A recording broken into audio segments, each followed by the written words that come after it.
What a week, huh? Liv, it's Wednesday.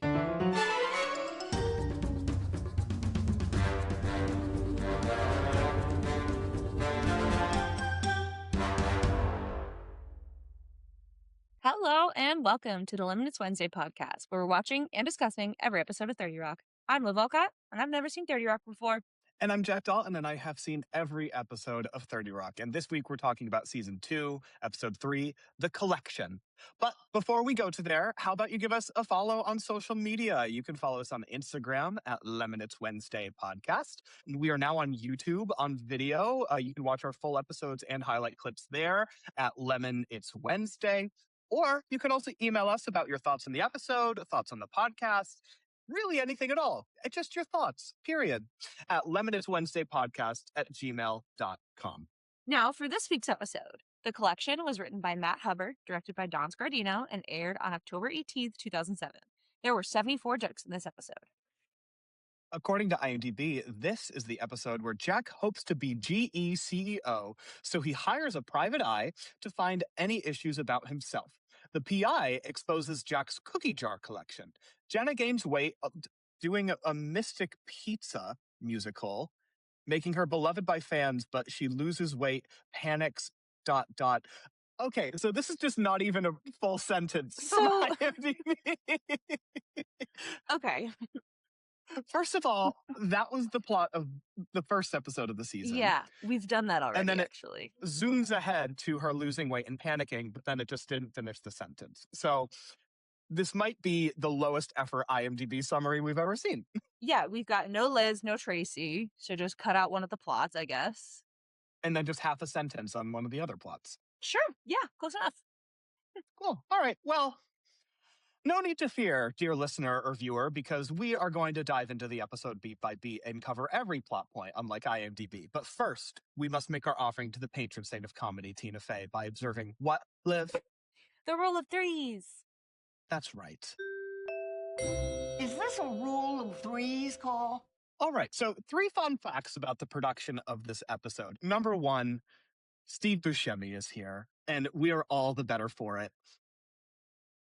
I'm so excited. Yeah.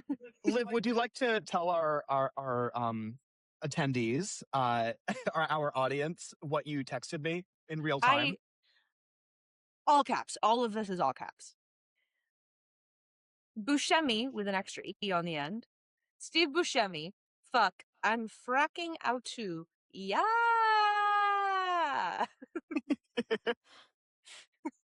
And I think that's the only appropriate response, to be honest. Yeah, and then my next text to you is, boo, Rudy Giuliani. Yeah. The angel and the devil of the episode, to be frank. High highs and low lows. Yeah. Steve Buscemi is here as Len Wozniak, PI extraordinaire. We'll be talking all about him later on in the episode, but understandably so and deservedly so, he was nominated for a Primetime Emmy Award for Outstanding Guest Actor in a Comedy Series for this episode.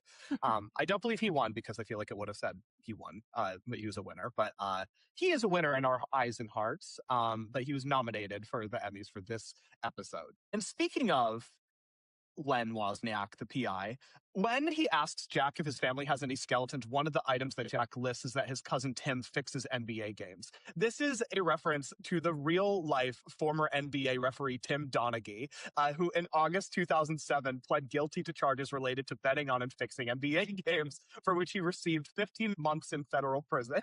So, once again, the 30 Rock writers really just having the pulse on any possible relation to their characters in real life. Okay, hang on. Tim Donaghy's a real person.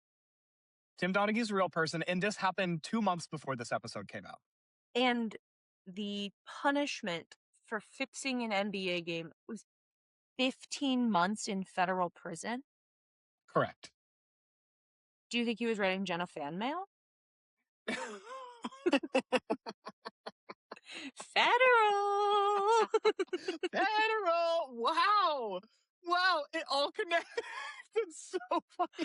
Oh my God. I think you just put it together. And you know what? Maybe, Jack seems to cool to Jenna a little bit in this episode. Maybe she can still have hope with a different Donaghy family member.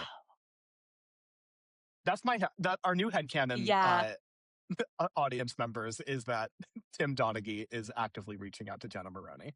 Jenna and Tim Wow. forever. The expanded 30 Rock universe. This is thrilling. That's crazy. And speaking of Jenna, still in the throes of a bit of a bummer plot line with the weight gain, some Easter eggs that are just sad Easter eggs, but also, I guess, funny attention to detail. And the fake Enorme advertisement that Jenna is in for the fragrance for plus-size women. The soundtrack and the music that is also played in the credits, you'll notice that they're saying words in another language.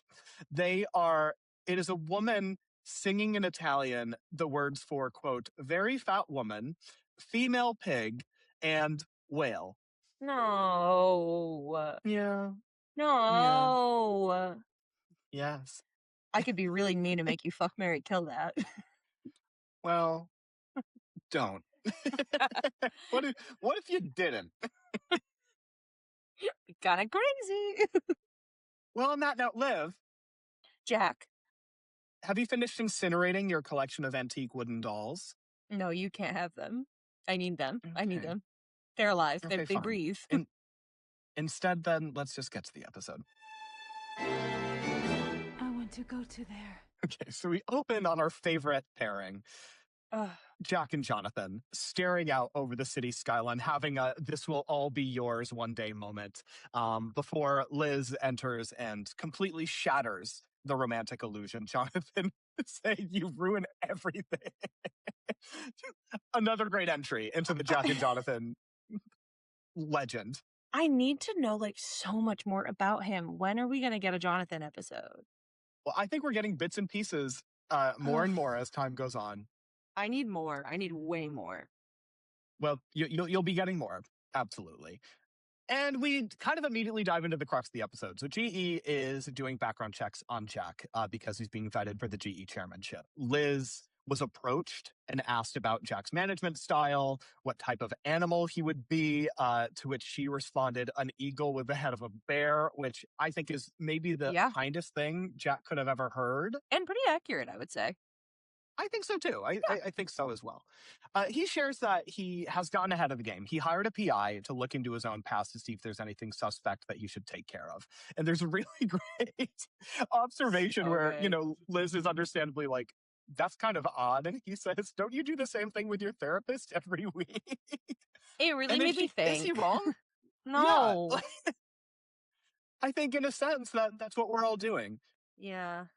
And before Liz can make the conversation about herself, Jack immediately dives into a comedy classic of answering a fake phone call. And I just have to say, I don't think I will never not laugh at the way that Alec Baldwin says, hello. Yes, absolutely yes to that. Even more so, the fact that he continues the phone call as she is walking out of the room. Oh, yeah, commitment to the bit. Yeah. What else is going on? For all she knows, it was a real phone call. Like, he maybe has a receiver implanted into his thumb and a speaker in his pinky. And if anyone would, it would be him. Yeah. I think so. Much to think about. Well, let's stay with Jack for a minute. And this is when our good friend Steve Buscemi, a.k.a. the PI, Len Wozniak, appears. They meet by the Brooklyn Bridge. No, that's not the Brooklyn Bridge. It's just another bridge. It's probably a bridge. They meet by a bridge. Famously, there's a lot of those in New York. 21. There right? are. There are plenty. You say 21? Yeah, 21. Isn't there that movie, 21 Bridges? It was like the last movie that Chadwick Boseman made. Oh, I don't know. Yeah. Yeah, 21 Bridges. It's like a crime movie. When the search intensifies, authorities decide to take extreme measures by closing all of Manhattan's 21 bridges to prevent the suspects from escaping. Oh. I never saw it. And yet you retained that trivia fact. That's very impressive. I was like, interesting. Well, what do we learn about Jack in this exchange? Because so much. Len wants to know if there is anything that Jack is going to share willingly. that might raise red flags. So like I mentioned, Jack shares that his cousin Tim rigs NBA games. His mother is an Olympic level racist. And his brother Eddie, who we met in season 1 as well, sells faulty sprinkler systems to elementary schools. Dude. And Jack himself was arrested at the 1976 Democratic National Convention for beating up hippies, but he's quite proud of that one. He wears that one as a badge of honor, and I think he imagines GE would look upon him favorably for that as well, which They probably would. is probably true, yeah. So all things that he's aware of, not necessarily concerned, but one really great bit in this scene is Jack is smoking a cigar throughout the entire scene, and at some point he discards it to the ground. And before Len verbally tries to have the final note where Jack says something along the lines of like, you won't find anything else, that's all there is. Len looks down at the cigar, picks it up from the dirt, and starts smoking it again before saying, that's what they all say, Mr. Donaghy. Then getting into his car and driving away. And I can't tell if that's so pathetic or such a power move. It's somewhere in between. I think it can be both of those things, because what makes it a power move is that it is on some level debasing to himself. And I think it's him saying, I don't even care. But I think the truth lays in how aware Len is that is humiliating, because I don't think he is at all. Well, later on, they do reconnect, and Len has some suggestions for Jack from what he uncovered in his background. He suggests first giving up Jack's membership to the all-white Woodvale Country Club. No, Yikes. the King of Spain does not count as a diverse member of the organization. He also suggests letting an undocumented employee, Manuelo, go. And while this line is upsetting in the classic 30 Rock way, Alec Baldwin's delivery of, no, I need Manuelo. I could never pay an English-speaking person that little. They'd starve. It's really good. Incredible. It is really good. And listeners, Jack and I did watch this episode together right before we started recording. And I would say about 80% of the things I said out loud was just, racist. At some point, Liv said, stop being racist to the TV. And I said, Liv, I'm so sorry. I don't think that's ever going to happen. Yeah, there is, for good and for ill, there is plenty of racial humor in 30 Rock, and there has been a lot of discussion about it over the years and at the time. I would some say of we which should we've already highlighted. I would say we should make a Stop Being Racist jingle, but we'd have to play it way too often. Yeah, it would be a distressing amount, but maybe that would quantify the issue in a way. We could get it like one moment every episode, the Stop Being Racist award. That's true. Listeners, let us know. Would that just bum you out, or could that be a fun corner?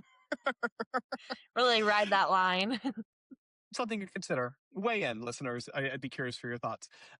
But one thing that Len waits until, in the medical community, we would say this is a doorknob question, where the doctor's about to leave the room. Yes? I was asking what a doorknob question was. Okay, yeah. So the doorknob question is the phenomenon where, you go into a patient visit and the patient says, I have some back pain, like, can you, treat this? Like very benign, like average complaints. And the doctor says, yes, sir. And then as soon as the doctor turns to leave and like has their hand on the doorknob, that's when the patient comes through with their actual main concerns. Like, oh, also I'm having some urinary pain or something like that. Something a little bit more of a sensitive, they might feel embarrassed. And the idea is like, oh shit, this is my last chance to actually say what I'm here for. And they work up the courage to do it at that last moment. Okay. And that's kind of what happens here, but it's a little bit more of, again, a power move by Len, because Len's like, oh yeah, I think that's it. I think I got everything. And Jack says, okay, and turns around. And then Len drops the hammer. Does Jack have an inordinately large collection of cookie jars? What are we doing? Like, you pointed this out perfectly. How close Jack immediately gets to Len and to say, runs. What are you talking about? So good. And this is where I just want to say, I'll save some of this for my overarching views on the episode at the end of our coverage, but Alec Baldwin, I think, just really locks into Jack Donaghy as I know him in this episode. Like, he is a goofball on his own. Like, he's not like attached to anyone else's storyline at this point, where like he can sometimes be a little bit zany, and we've seen him manic before, but this is him in his own world being inherently goofy, and it's just much more, I think, the Jack Donaghy that I think permeates the rest of the series. And it was just really exciting to be like, oh, this is, to my recollection, this is like, I guess, where it starts, which is it's just on a whole other level in this episode. That's really exciting to hear because like it's been shocking to me that Jack is like among my favorite characters because I never thought that would be the case. I wasn't even really that much of an Alec Baldwin fan before starting this show, but him in this role just like really hits for me in a really great Yeah. way. And I've been so enjoying him. And I just love that he's a little freak. And I cannot wait to see more of that. So I'm thrilled. And that's the thing is like, you're right. Like, it's such a testament to his performance that you can enjoy this character so much. A character who I think I could speak for both of us in saying that we probably disagree with him on almost everything. Yeah, pretty much. There's something about, I think the way Alec Baldwin plays him is like his personality, like in terms of, I think his emotions and such. I'm like, I think we could probably relate to him on almost everything there, but his actual opinions, not at all. It's a really interesting mixture. But speaking of relating to Jack in terms of his more personable qualities, yes, we learn that he has a cookie jar collection under the alias Victor Nightingale, where he goes to cookie jar collection conventions. And Len is suggesting he gives this up, and he's incredibly reluctant until he learns that Rudy Giuliani used to have a collection of antique wooden dolls, until Len suggested to him that he incinerates all of them before running for mayor of New York City. And there's another excellent line delivery by Alec Baldwin looking at this picture of Rudy Giuliani saying, he looks so happy. And to which I say, maybe that's where things went wrong. Giuliani had to get rid of his, wooden doll collection, and now he's miserable and he's making it everybody's problem.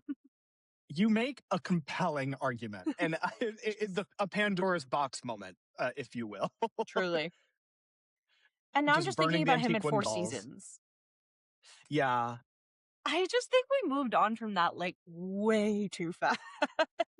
I forgot that happened. Yeah. Yeah, the Four Seasons Landscaping Company. At first, when he said, and then there was Four Seasons, my first thought was, did Rudy Giuliani appear on the Tina Fey drama Four Seasons, which is actively happening now? That would have been very concerning. I'm like, that cannot be what she's talking about. No, happy season 2 drop week to the Four Seasons. No. Well, we'll return to Jack in a bit. For now, though, let's pivot and talk about Tracy and Angie and Liz. So, carrying off of the last episode where Tracy and Angie reconciled, their agreement is now that Tracy gets Angie a new ring, which belonged to Brooke Astor. And also, she's not letting Tracy out of her sight. Tracy delightfully complacent in the back corner saying, I'm whipped. Delightful. He's so happy. And Liz is kind of thrilled by this development because Tracy is on time. He's doing research. He is exploring what it means to exist in the morning hours of the day. There's TV, there's food. Everything is there. Like, did anyone know this? Who's to say? Yeah, I certainly didn't. It isn't long before Angie pulls Liz into her schemes. So she recruits Liz to help supervise Tracy because, to her, the way she puts it, he's like a horny child, which I think from what we've seen from a season and some change with him is... Yeah, pretty accurate. But the big question is, will Liz be able to watch over Tracy without falling in love with him? Liz says yes, and spoilers, the answer is yes for the run of the episode. But unfortunately for Liz, as soon as Angie is gone, Tracy dips to a strip club, and Liz cannot stop him. He has this line with the most insane gesticulations that I don't know if it was written into the script or if Tracy Morgan just tried doing Just it did once, that, and yeah. there it is, where he says, "You can't ask a bird not to fly. You can't ask a fish not to swim." And then again, eliciting another, racist line from Liv, "You can't ask a tiger not to turn back into a Chinese dude at midnight." What was your suggestion for the non-racist version of that line? That was actually pretty witty. Yeah, you can't ask a tiger not to go back to a strip club. Yeah. And if It it was was good. that, then that would have been your fuck, marry, kill. I was so Right. excited, and then I was so let down. I appreciate you not making me fuck, marry, kill a line with racist undertones. That was very kind of you to me. Yeah, I am sometimes benevolent. Now and then, now and again. Well, Angie gets back, and Liz tries to cover for Tracy, but of course it doesn't work. And Angie cuts Liz off from Tracy entirely. Now everything about TGS has to go through her. And yet another excellent line delivery moment where Angie turns on Liz and says, "But I trusted you. You wear glasses." And So I have not seen you laugh that hard at a line in a while. it's the amount of how perplexed and betrayed and surprised Sherry Shepherd. It's just how surprised Sherry Shepherd sounds and disgusted and hurt that she all puts into the word glasses. It's just chef's kiss. And I think about it all the time. Anytime anyone with glasses, including myself, wrongs me, "I trusted you, you wear glasses," is, I think, a good life mantra. Yeah. Let's get t-shirts. "I trusted you, you wear glasses." I'm trying to think of the biggest betrayals by someone who wears glasses, either in pop culture or fiction or reality. And nothing, unfortunately, is jumping to mind. I'm trying to think of a single character who wears glasses. Listeners, in a departure from our usual bad scheduling choices, Liv and I are not recording before eating dinner. This time, we're recording before eating lunch. Or, for some of us, before eating anything today. Yeah, I have one granola bar. We're doing great. We're fine. I had a bowl of Lucky Charms, so no There nutritional value there. I need to get a box of Lucky Charms Right? myself.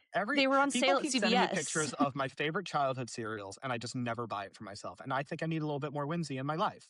Who else is sending you pictures of cereals? Friend of the pod, Jenna. She sends me pictures of her eating Trick cereals sometimes. I'm like, oh. Whoa. But Trix is for kids, not for Jack. Well, can't we all be kids at heart? There's a great line from Doctor Who along the lines of, "What's the point in being a grown-up if you can't be a child every now and again," or something along those lines. And after recording, I will take you to CVS and we can buy some cereal. Thank you. For my moment of being a child, it will be me eating Trick cereal. All right, we'll see what we can do.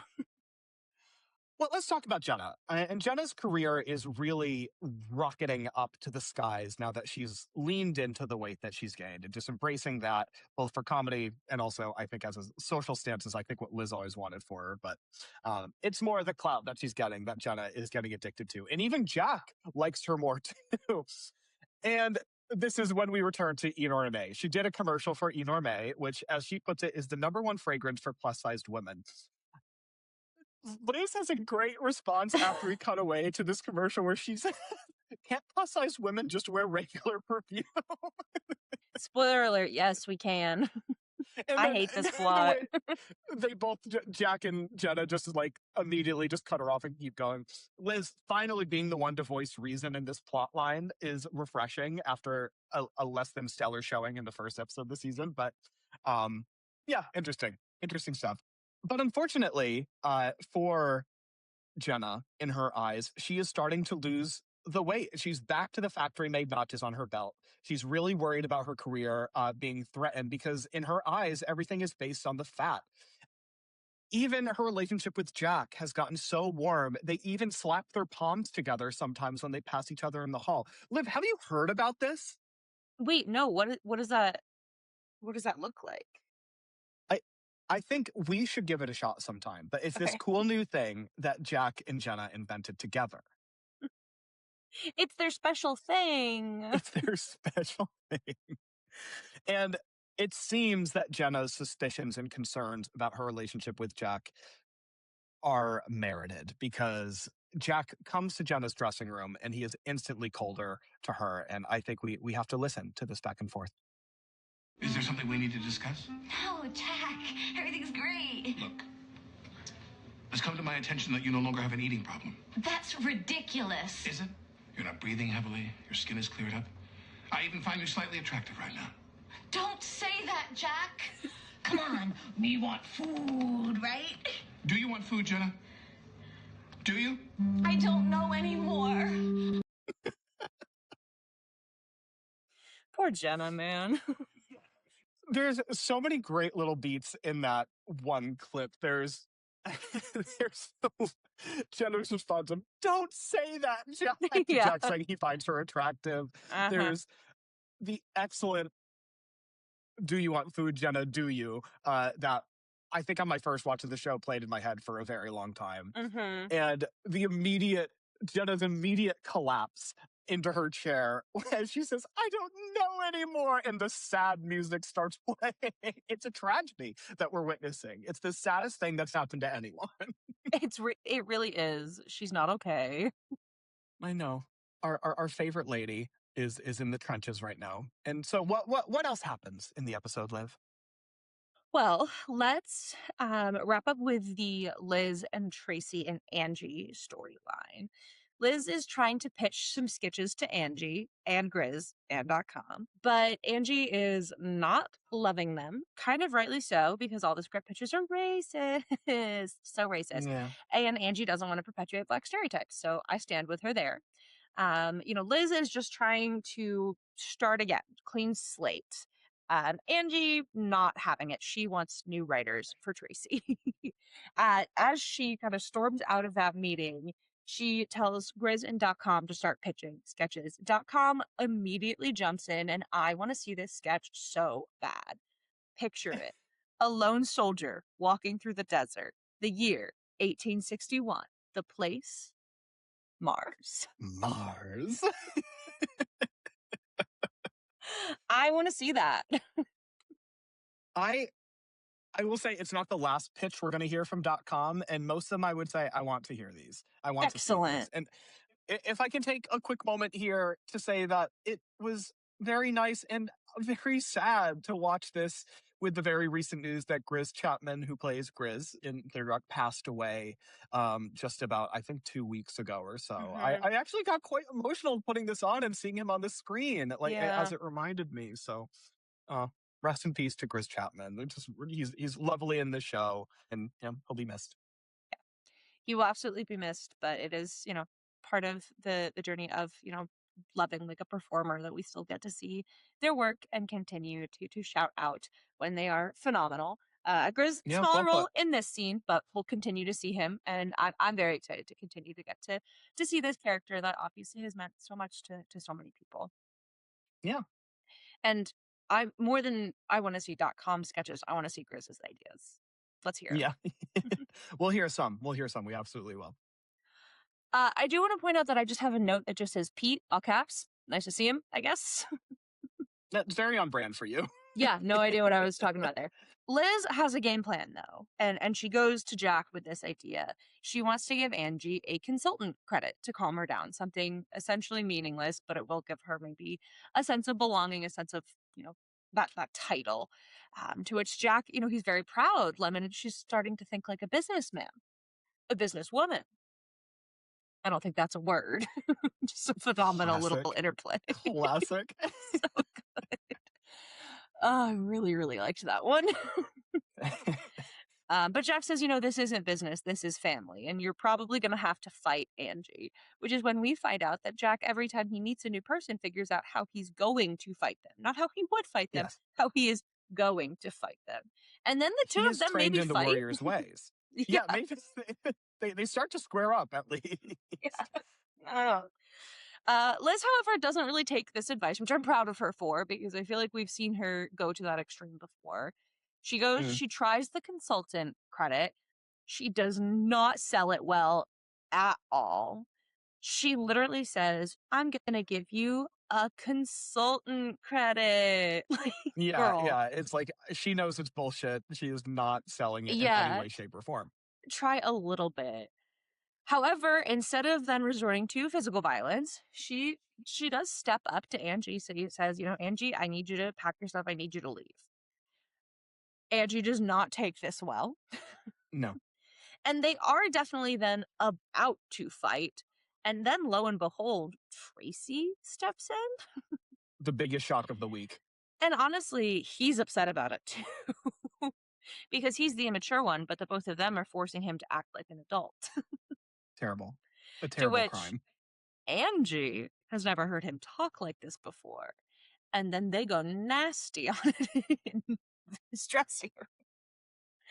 And to Liz's dismay, they start there. I don't know where that is. I don't want to think about it. Yeah, I was considering what that means. And I'm guessing my initial read is just, I guess, no foreplay. They just go straight to sex, maybe? I don't know. Let's talk about something else. Okay. Yeah, If you let's leave insist. them to their moment. Let's talk about Kenneth and Jenna. Please, let's. The first thing I have to say is let's talk about his mom's friend, Ron. The first Ron mention, I jumped for joy when this happened. Now, I don't know if we will meet him, but I do have to say, and this is certainly because of Parks and Rec, Ron in my head is Nick Offerman. Yeah. So I just need everyone to know that that's what I'm now picturing. And even if it turns out that that is a different man that plays him, that's Nick Offerman, baby. I will say, I think that's a good template in your mind. I think just in terms of what we continue to learn about Ron, I think that I'm not saying Nick Offerman plays Ron. I will just say that right now. Nick Offerman does not play Ron. But I think that's a good image in your brain to personify Ron for our purposes. Interesting. I'll be thinking on that. Yeah. It doesn't really mean anything. It just, I think that image works for other facts we learn about Ron. Great. Well, Kenneth is trying to feed Jenna. It looks like Jell-O covered in mayonnaise. I don't know. I don't want to think too much about what it is, but it's supposed to keep her fat because keep her fat, keep her funny. Does a really unfortunate plane bit. The plane noise is phenomenal.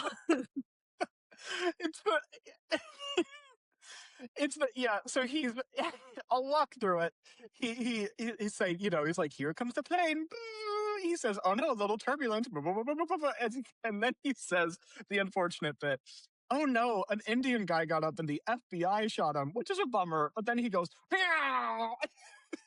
rockets the spoon towards Jenna's mouth. And again, like, why couldn't we say, oh no, the plane is going down? Like, isn't Kenneth a canonical Lost fan? No, that's Jerry Seinfeld. That's Jerry Seinfeld. And Liz. And Liz mentions liking Lost as well. Yeah. But I just feel like we could do it without racism. But yeah. Not in 2008. Kenneth, however, goes to Liz for help. He, wants to succeed in this task that he is given. Liz is on a mission, as always, and says to Kenneth, can you walk and talk? To which... Great. To which we get my sweet, perfect boy, Kenneth, say, well, usually, but now you got me thinking about it. Jenna, with problem I have. He just shuts down. He just short circuits for a bit. I love him. He's amazing. Yeah, he's perfect. Jack McBurr is really good in this episode. Oh my God, he's so good. He remembers have a talk and, shares that Jenna doesn't have an appetite, and he's having a hard time getting her to eat. To which Liz, kind of yikes, but unfortunately true, shares that a lot of women with low self-esteem take refuge in food or sex. We then get the absolute insane cut to Jackie Mason. I always forget about this. Dude, what are you doing here? To which... My suspicion, anytime they get like a really big name like that, is that person was hosting SNL that week or like making an appearance on SNL that week. Oh, yeah, that's actually usually makes so my much guess. sense. Yeah, it must be, because how? But younger Liz, went to go see Jackie Mason to tell him that he's such a huge fan. To which he says, who chose your outfit, Stevie Wonder? And she tries to kiss him. And that's the whole Jackie Mason bit. That's the scene. I mean, speaking to the production designer, I think it was in the last episode, who said, we spend so much time and money on like 5 seconds Yeah. of screen time, and they never stop doing it. And I'm so glad And that that they is didn't learn really, that lesson. really wonderful. Yeah, But yeah. Liz decides to help. You know, Jenna clearly this is important to her, and Jenna is her friend. So she writes down some mean things to say, and holy shit, they're mean. They are quite mean, and they are numerous. Yeah, so I'm just going to do a little speed run here, and I'm not in any way going to be able to recreate the delivery that Jack McBrayer gives to this, but I'm going to do my best. I'm seated. Failing at overeating like you fail at everything else. You gonna quit this like you quit fashion school? Give up like you gave up on your relationship with David Blaine? Can I quickly interject to say, he's the one that drove the wedge with his magic. You've got so many daddy issues. The only thing keeping you from being a stripper, turn page, is your weird mole. The dragging out the R in stripper as he turns the page of the notebook to finish the line is excellent. Really excellent time. It sent me into orbit, truly. You lied about your brother drowning so people would come to your one-woman show. The thing is, I don't think we ever hear a mention of Jenna's brother ever again. So I'm taking that to read that she just lied about a brother at all to begin Perfect. with. And then finishing Both up the drowning and the brother are fictional. I mean, I guess that's better. That is better. Yeah. Finishing up with your toes look like dried shrimps. And what does all this have? What effect does all this have on Jenna? Well, Jenna is getting increasingly upset as Kenneth is running through this list. I think, again, rightly so. This shit's mean. Yeah. But turns out she is not the woman that, you know, seeks refuge in food. She seeks refuge in sex. So maybe Kenneth and Jenna fuck?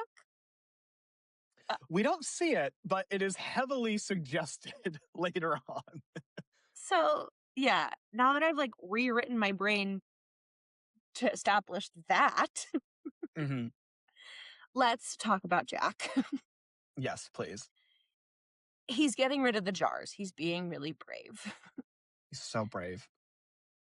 Buscemi, Len, I'm only going to call him Buscemi, is going to take them to Jersey City and incinerate them. Jack cannot have that. That will not stand. He must have, like, also, let's think about it.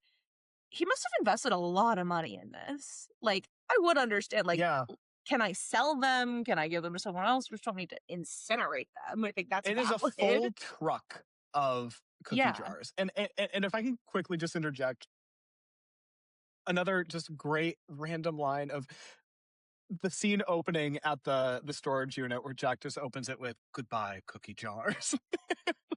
I'm thinking about it, and I'm like, there are multiple instances throughout the show of Jack Donaghy saying goodbye to some inanimate object or like speaking to some inanimate object, and I would like a compilation of those because he always puts so much weight and emotion in the lines, and it's always something like "Goodbye, cookie jar." I'll see what I can do.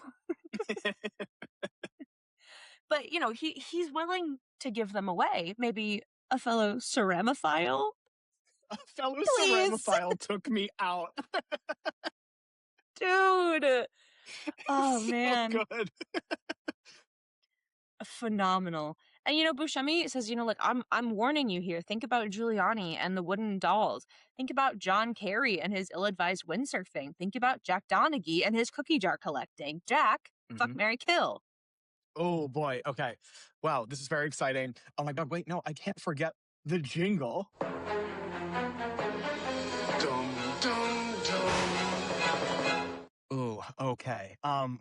Okay, well... Oh. I think I have my answer. Wow, this came to me like a bolt of lightning. There we go. I am marrying Jack Donaghy and the cookie jars. Who doesn't want to marry cookies? That just sounds delightful. I'm killing Rudy Giuliani and the ceramic dolls. The ceramic dolls are already incinerated, so, you know, no harm done there. And then I am, I guess, fucking John Kerry and his windsurfing, which, I mean, windsurfing is exciting, so I think that aligns itself well. I think it's the only answer you could have given, truly. I think so. That usually there's not a right answer. This time there was. Yeah. Again, sometimes I'm benevolent. Yeah. Jack later in his office has received another offer from Gary Heingarten in Albany. Unacceptable to him. The temp fluctuations alone. He says to They're Jonathan, alive. these things expand and contract. They're alive. Dude, weird. He has such light and whimsy in his eyes that I don't think we've ever seen before. Yeah, I don't know how I feel about it. I'm delighted by it. He is cradling to his chest maybe an especially beloved jar that kind of looks like shit. Yeah. They all look quite bad, and I think Yeah. that's a great touch. And has a wonky written mom on it, which is important because Liz then walks into the office, finds out about the collection, and asks, is this a childhood thing? Which I'm just going to read this. We never had any cookie jars in my home because my mother never baked us any cookies because she never felt we deserved any cookies. Yikes, Colleen. He follows up with, so obviously it has nothing to do with my Yeah. childhood. He's just, this doesn't say mom. It's an upside down wow. Right. And who's to say he's wrong? I think most Yeah. people, but who's to say? Oh, boy. So to wrap up the episode, he's sad in his office thinking about what he's possibly going to do with these cookie jars when Kenneth walks in to tell him that he can't get Jenna to eat and they have to get married now because they may be fucked. I will say, reflecting on Kenneth and some things he says, and I have, the foreknowledge for this, some things he mentions and other attitudes he expresses down the line, I will say his threshold for what constitutes something you can only do with someone you're married is quite low. Okay, The bar is quite low.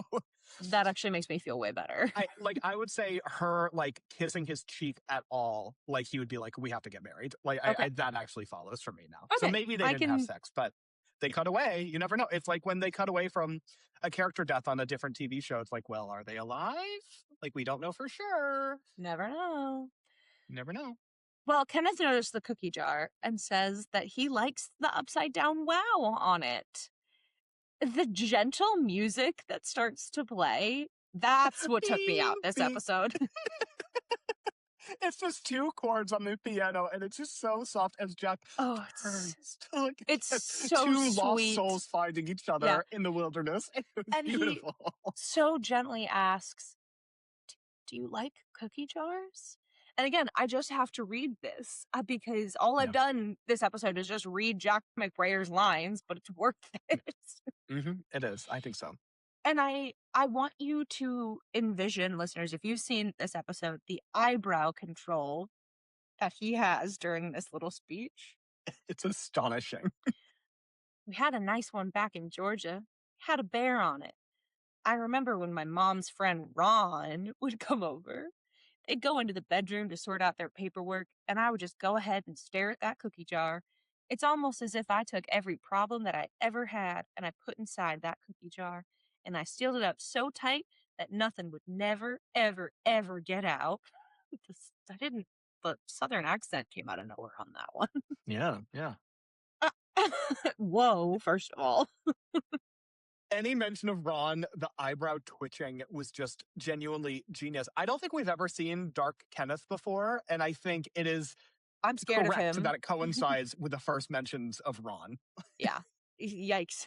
Jack's also quiet, silent almost, just mouthing of the word no at the end of it. These two performers together, there's something special. There really is. There absolutely is. And Jack is so moved by this speech, finally someone who understands what a cookie jar can mean, that he offers the collection to Kenneth. They're staying in the family. Thank God. Thank goodness. And as Kenneth, basically skips away with his newfound riches, the end of this episode, Jack stares at the GE logo that he has, plastered on the wall, and basically screams, "Are you happy now, you son of a bitch?" And as the credits begin to roll, there's just this quiet repetition of, you son of a bitch. He's so hurt. I think it's He the fact that the scene is is. so gentle and quiet, and then he just shouts at the screen. His anger is tangible. Oh, man. Well, that's the episode. That is the episode. Wow. I'll be honest. I was just chatting with a friend of the pod, Pam, the other day, and other 30 Rock enthusiast. And when I think about the episodes that jump out to me from season 2, this is not usually one of them. Like, there are a number of other episodes that I usually think about, like, oh, that's a great one. That's an excellent one. This one I always remembered being quite solid, but now watching it, especially after really diving into season 1, I feel like this is one of the first episodes where I know we've talked about like the comedy hitting the 30 Rock standard in the past, and the humor reaching the standard, and the pace reaching the standard that I'm used to having seen the whole series. But I think there's something about the character work in this episode that like everything just feels like it's landed. Like Jack being a little bit more goofy and like into shenanigans on his own, and being kind of a little weirdo that like we just haven't ever seen before, really, because he's usually in orbit around other characters. When he's spiraling, it had been business related usually. When he is maybe doing things that are a little bit off the beaten path, it's usually because other characters are dragging him there. But this episode, it's just he has this very weird, unique quirk about his past that we get to see All a whole him. different color of him. And this goes for every single performer in this episode. I think they are all firing on all cylinders. There's just so many incredible bits of line delivery from Alec Baldwin, from Sherry Shepherd, from Jack McBrayer, from Jan Krakowski. Like, everyone just has... the script, I think, is solid, but there's just so many choices that the performers are making in this episode that just really throw it over the top.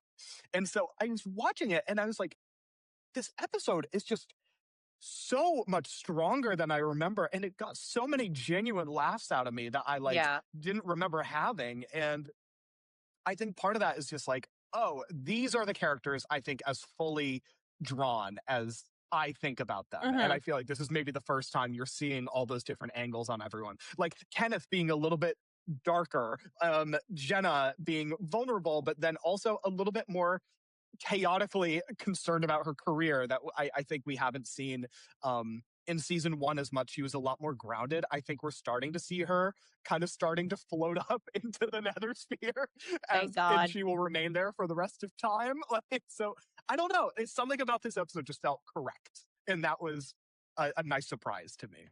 I think this is also one of the first episodes where, for me, I don't know what's coming. This is one where the character work felt stronger than the plot and the writing. Like, if you just read the script on its own, thinking about the plot points, that's not something that is really gonna like land for me in the way that like a Hardball or a Black Tie did, where like the plot of that is so fucking funny that almost anybody could land that. Like, this is like, no, these people in this role, in these characters specifically, is like what makes the 30 Rock magic. So I think this is one that like was strong for me, again, because of the performances. So I'm really enjoying seeing them really like settle in, which is great. That's a good point, because like those earlier episodes, like the highlights from season 1 that you mentioned, they were very plot driven, the episodes. And that was really the driving force of those episodes. Whereas this one, not really anything plot wise happens. It really is much more scenario based and based in the quirks of the characters, which just made it a lot more fun. Yeah. Well, Jack, you're wanted on the stage. Oh, goodness.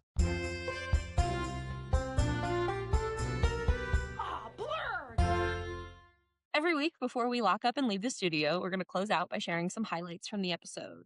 We always track Frank's trucker hats, but unfortunately, no Frank this episode, not even in the background. I know. Is this the first time that's happened? I don't think there is an episode in season 1 where he hasn't appeared, even for like one line. I think so. Yeah, because we've had some where it's even if he doesn't say anything, he's just in the background, but we don't really see any of the writers this week. Yeah. So no That's Frank. interesting. No Frank. We also have our next date, Revenge of the Nerds. Any nerd culture, for lack of better term, pop culture references. The only one in this episode really is when Jenna is rattling off all of her career successes and wins that she's worried she's going to lose now that she's losing some of her weight. One of the things she mentions is the offer to play Miss Pac-Man in the live-action Atari movie. Brother. Both very funny and also quite prescient about the future of the live-action video game franchises that we are currently living in with Nintendo in 2026. Calling that live action is kind of bold, but I know what you mean. Oh, well, that's true. I guess I am thinking specifically of the live-action Zelda film that they are currently making. Sure. This is true. But I guess, yes, I'm more referring to just big picture. Yeah, the IP. Mm-hmm. We will also be sharing our time capsule moment, which I'm realizing real time we didn't actually discuss, but I have a feeling we had the same thought going in it, which it frankly can only be talking about Rudy Giuliani and John Kerry as like prescient political figures. Correct. And yes, that's people exactly to what aspire I wrote to be. Yeah. Okay. Excellent. Right. Or Yeah, at least I them think being in the conversation as active political figures. Yeah. Mm-hmm. And again, yeah, the ambition of that to, like this is where you want to be. You want to be like Rudy Giuliani. Mm-hmm. No. That's what I had as well. We also every week are going to get Jen Krakowski the Emmy. So what moment of her line delivery or performance really earned her the award? And I want to give an honorable mention firstly to when she is mourning the fact that she and Jack used to slap their palms together in celebration, and Liv says a high five. The way that Jen Krakowski immediately devolves into tears and says, "It was our special thing." So sad really for great, her. really great. It is topped only by the clip that we played earlier, where she is trying to put on a brave face with Jack, where she's saying, "Oh, me want food, right? Everything's great." Going for the high five and it not being reciprocated, the way she immediately shrivels in on herself. And then the way she collapses after Jack says, "Do you want food, Jenna? Do you?" "I don't know anymore." She's great. She's really so phenomenal in this. The saving grace of that bit of a bummer of a storyline is Jane Krakowski's performance. Yeah. She's absolutely sold it 100%. Yeah. For favorite line, we talked about a lot of mine, but I do want to give a few shout outs to Kenneth talking about keeping Jenna fat, keeping Jenna funny. I'm going to fatten you up, grow to love you, and then my uncles are going to slit your throat. That was rough. Yeah. And of course, another shout out to the "Are you happy now, you son of a bitch? You son of a bitch." So good. Yeah. But my favorite line of the episode can only be one thing, which is at the end of Kenneth's cookie jar monologue, he sort of comes back to himself and says, "Well, I guess to answer your question, I would give cookie jars a B." He's so delightfully unhinged. I think the only line that some of the ones that we read through already, "Do you want food, Jenna? Do you?" You wear glasses. He drove the wedge with his magic. It's great. Hello, everyone. This is Jack hijacking the podcast from the future, specifically in the timeline where I have sat down to edit episode 203 of the podcast.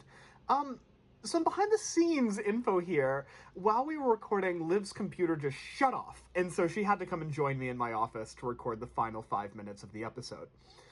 What we had no way of knowing until I sat down to edit the episode, however, is that all of Riverside was glitching. And so the audio you're about to hear is quite shocking, because Liv and I do sound like we have become robots. It's not unlistenable at all. You can definitely make us out just fine. There's only like a word here or there that's a bit dropped. But I would be remiss if I did not give you, listeners and viewers, the benefit of a heads up to the shocking transition of audio quality that you're about to experience. So, back to you, past Jack and Liv. So, listeners will have no idea that anything has happened, but viewers will know that something drastic has happened because listeners, Liv's computer just gave up. He said that's enough now. Yes. And so Liv is now, surprise to everyone, we were actually recording this together in my apartment, just in different rooms for sound reasons. And now she has joined me on my side of the boundary. And we're going to finish the episode together. This is so weird. This is really odd. I feel invaded. I'm nervous. Where was I, though? I was talking about one of my favorite lines of the episode. Beginning of the episode, Kenneth walks into the stage and says that he has some fan mail for Jenna. And it's funny enough that Jenna's question in response is, "Oh, are there any for presents?" And Kenneth ups the ante, says, "Are there? Better roll." It's really great. Yeah, it's from Tim Donaghy. It is. One of them is absolutely from Tim Donaghy. Liv, who's your MVP? It's Kenneth. Is anybody fucking surprised? Honestly, I had a really hard time with this, which you can see on my notes here. I'm like, is it Jenna? Is it Kenneth? Is it Jack? There's an argument, I think, for all of them. If you're going with Kenneth, that makes me feel better about going with someone else, because I think he was going to be my pick, but I think I'll give it to Jack. I think I'll give it to Jack just because it's another shade of his character. So that's my answer. Yeah. It's Jack. Perfect. Do you have any predictions for the rest of the season? Now, do I remember the predictions that I had written down on my computer that is now dead? Yes, I do. Okay. Maybe. I do think we will meet Ron at some point. Okay, we will meet Ron. Because we have to meet Kenneth's mom. Right, like okay. that. I know that happens. You've told me that happens. So I did, didn't I? Sometimes insider trading. So I think we will get to meet him, but I hope we just get to hear so much about him before we meet him, and then I want him to just be like a nice guy. Nice guy. Okay. Just like nice a normal dude that Kenneth fucking hates. Okay, great. That would be awesome to me. I talked about this earlier, but I want more Grayson.com pitching sketches. And I want to see more. I don't think we will, but I do want to see more of the cookie jar. I don't know if there's going to be like conflict between Jack and Kenneth, of like Kenneth not taking care. I really doubt we will actually see this. But I would love a follow-up. Yeah. The more cookie jar lore. I love it. Okay. More cookie jar lore.